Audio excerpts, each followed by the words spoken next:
ये बात रूटीन बना लो, रूटीन अपनी लाइफ के अंदर। लेकिन उसके जीतने का राज क्या था? कह रहा उसकी खिड़कियां, उसके कमरे की खिड़कियां यरूशलेम की ओर खुलती थी। Hallelujah, hallelujah. कहां खुलती थी? यरूशलेम की ओर। इसलिए उसको मिनिस्टर बनाया गया। आपकी आंख की खिड़कियां किधर खुलती हैं? सवेरे उठते ही मम्मी चाय देना। औरतों की खिड़कियां कहां खुलती हैं? सवेरे उठते ही। बच्चों की खुलती नहीं, आंख सीधा भाई साहब पॉपकॉर्न पे खुलती है जाके।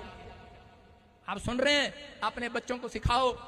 कह रहा है कि अगर आपने अपने बच्चों को सिखा दिया, तुम्हारी खिड़कियां यरूशलेम की बाइबल में खुलनी चाहिए यीशु मसीह के नाम में। आमीन। तुम्हारी आंख की खिड़कियां अगर खुलने लगी, मैं कह रहा हूं तुम्हारा बच्चा पहले पैदा होने से पहले कह रहा उसका भविष्य लिख दिया जाएगा आसमान के अंदर। आमीन। लिख दिया जाएगा।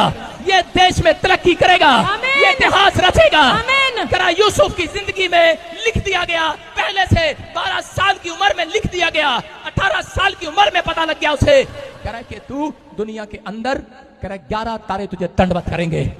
तेरा पूला सीधा खड़ा रहेगा, बाकी के पूले गिर जाएंगे।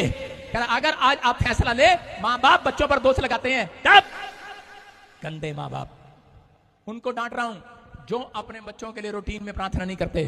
सुन रहे हो सकता है मैं भी हूं, आप समझ रहे हैं? कह रहे कि वो रूटीन में प्रार्थना करो। माँ बाप अगर रूटीन में प्रार्थना करे, मैं कह रहा हूं कि आसमान में लिख दिया जाएगा। आपके कानों में आवाज, शोर आएगा। कह रहा इनके बच्चे जो बिजनेस खड़ा करेंगे कभी गिराया नहीं जाएगा। इनके पूले सीधे खड़े रहेंगे। आमीन। बाकियों के गिर जाएंगे, लेकिन इनके पूले नहीं गिरेंगे।